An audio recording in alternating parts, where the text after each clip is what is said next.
Bonjour et bienvenue chez Seb l'Aquariophile. Je suis heureux de vous retrouver pour cette nouvelle vidéo qui est un retour sur image d'une très belle exposition de poissons qui a eu lieu au magasin Truffaut de Deauville. Pour l'occasion, les membres de l'Aquaclub de Trouville-sur-Mer se sont installés le temps d'un week-end pour y présenter le fruit de leur travail.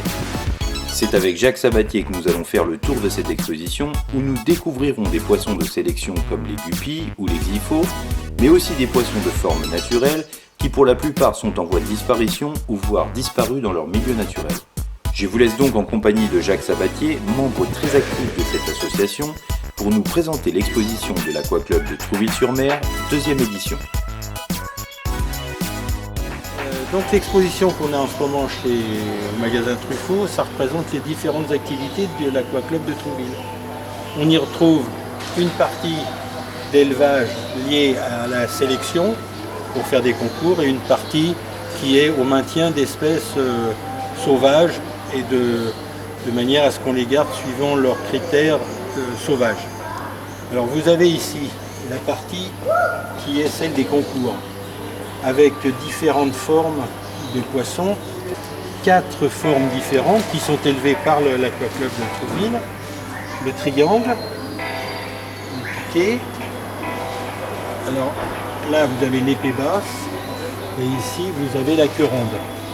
Et pour donner une idée, on a remis au milieu la forme sauvage du guppy. Ça c'est une forme qui vient de Garupano au Venezuela. Alors, on voit vraiment que, disons en 80 ans de sélection, je parle bien de sélection, hein, il n'y a pas de mutation, c'est de la sélection. On est passé de cette petite bête-là à des bêtes avec des nageoires et des formes et des couleurs très différentes.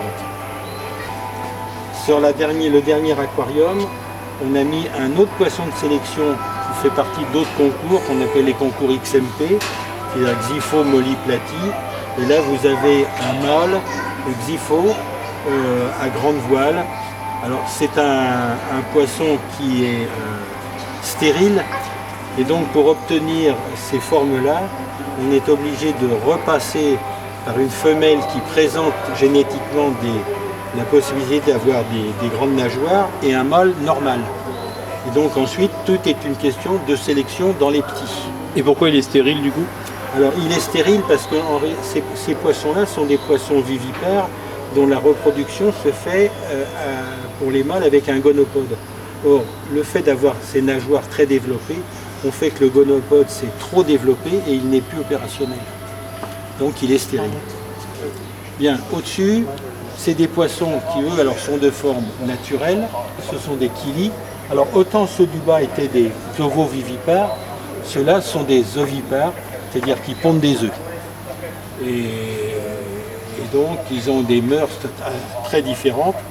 Ceux du bas sont des poissons qui viennent plutôt d'Amérique, ceux-là viennent d'Afrique. Et pratiquement tous viennent d'Afrique de l'Ouest. Alors là, dans les bacs qui sont là, on n'a mis que les mâles parce que c'est les mâles qui sont les plus colorés, mais la femelle, elle est très peu colorée, de manière à pouvoir échapper aux prédateurs. N'étant pas visible, elle est beaucoup moins susceptible de se faire attraper par un prédateur, alors que le mâle, lui, est très coloré. Et ça pour une raison relativement simple, la femelle est attirée vers les couleurs vives du mâle. Et plus les couleurs sont vives, plus le mâle a de chances de se reproduire. Mais en même temps, plus il a les couleurs vives, plus il est vif et vivant, parce qu'il a échappé à tous les prédateurs. Donc la femelle fait une sorte de sélection naturelle des meilleurs géniteurs pour ses progénitures en prenant les plus colorés. Donc on peut regarder tous les mâles que l'on a, quelles que soient d'ailleurs les espèces, qu'elles soient ovipares, ovovivipares ou vivipares vraiment, les mâles sont beaucoup plus colorés que les femelles. Les femelles devant passer, elles, inaperçues. Alors on va passer maintenant, après ces deux parties-là, on va passer donc aux poissons de forme naturelle, chez les vivipares et ovovivipares. Alors on retrouve ici, c'est surtout des poissons qui sont originaires d'Amérique, Amérique centrale et Amérique du Sud. Alors vous avez plusieurs espèces de Xyphophorus. Alors Xyphophorus, ça veut dire en grec porte-épée. Xypho, épée, phorus qui porte l'épée. Alors vous avez des vrais porte-épées, c'est-à-dire qu'on voit sur le Nezahualcóyotl ou le Elleri ou le Montezumé que la nageoire caudale, la partie basse de la nageoire caudale se transforme, s'allonge comme une épée. Mais vous avez, chose curieuse, vous avez des porte-épées qui ne portent pas l'épée, qui n'ont pas d'épée. C'est par exemple ici le Xiphophorus variatus. Alors c'est un poisson porte-épée qui n'a pas d'épée. C'est une logique scientifique, c'est comme ça. Donc c'est un ovovivipare lui aussi. Et puis vous avez ensuite un certain nombre d'autres familles de poissons. Vous avez des phalocéros qui sont originaires d'Amérique du Sud. Vous avez des phalictis qui sont originaires eux du Mexique. Vous avez des Pecilia wingei qui sont un petit peu les cousins germains, et même d'aucuns disent même que c'est plutôt des demi-frères des guppies qui vivent au Venezuela. C'est une espèce qui a été décrite il y a très peu d'années, moins de 10 ans, qui existe surtout dans une lagune de Campoma au Venezuela. Et puis vous avez une dernière famille qui est les Girardinus metallicus, qui elles vivent à Cuba. Alors ensuite on va passer au dernier, les vrais vivipares, qui sont des godéidés, qui vivent tous d'ailleurs au Mexique et qui vivent sur les hauts plateaux mexicains. C'est des poissons qui vivent dans des zones extrêmement restreintes. Comme le nord du Mexique est une zone plus ou moins désertique, les rivières n'atteignent pas la mer, des fois même elles ne se rejoignent pas les unes les autres, ce qui fait que le bassin où on retrouve des poissons peuvent être très réduits. Ce qui fait que la moindre problème sur ce bassin-là, du type par exemple un excès de pompage pour l'agriculture, qui à un moment de l'année va assécher la rivière, fait que ces poissons-là vont disparaître.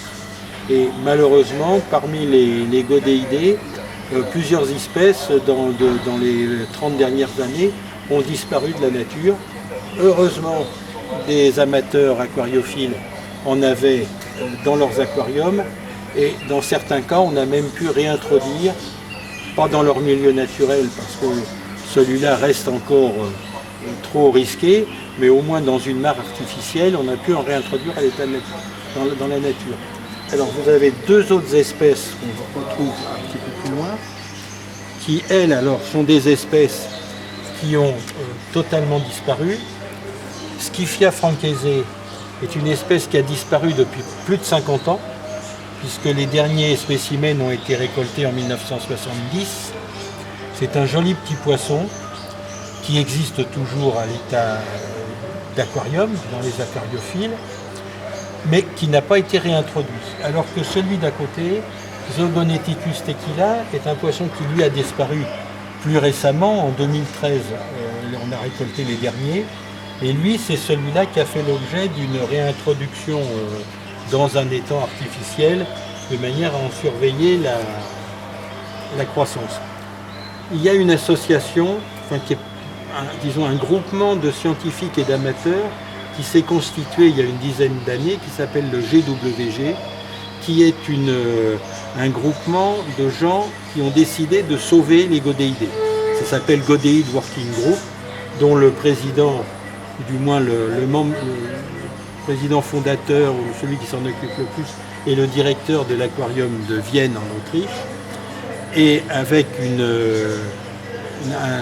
antenne importante auprès de l'université de Morelia au Mexique, qui essayent de maintenir toutes les espèces connues en aquarium, de manière à avoir au moins la certitude qu'à l'état sauvage, s'ils disparaissent, l'espèce restera existante. Voilà l'ensemble des poissons qui sont présentés. Eh bien, un grand merci à toi Jacques pour cette belle présentation, et je profite de l'occasion pour remercier tous les membres de l'Aqua Club pour leur investissement, leur bonne humeur et leur travail accompli pour la sauvegarde de certaines espèces de poissons. Voilà, j'espère que vous avez aimé cette vidéo. Si tel est le cas, n'hésitez pas à liker et partager, ou tout simplement vous abonner à ma chaîne, et de ne pas oublier d'activer la petite cloche pour recevoir les dernières vidéos mises en ligne. Quant à moi, je vous dis à bientôt sur Seb l'Aquariophile.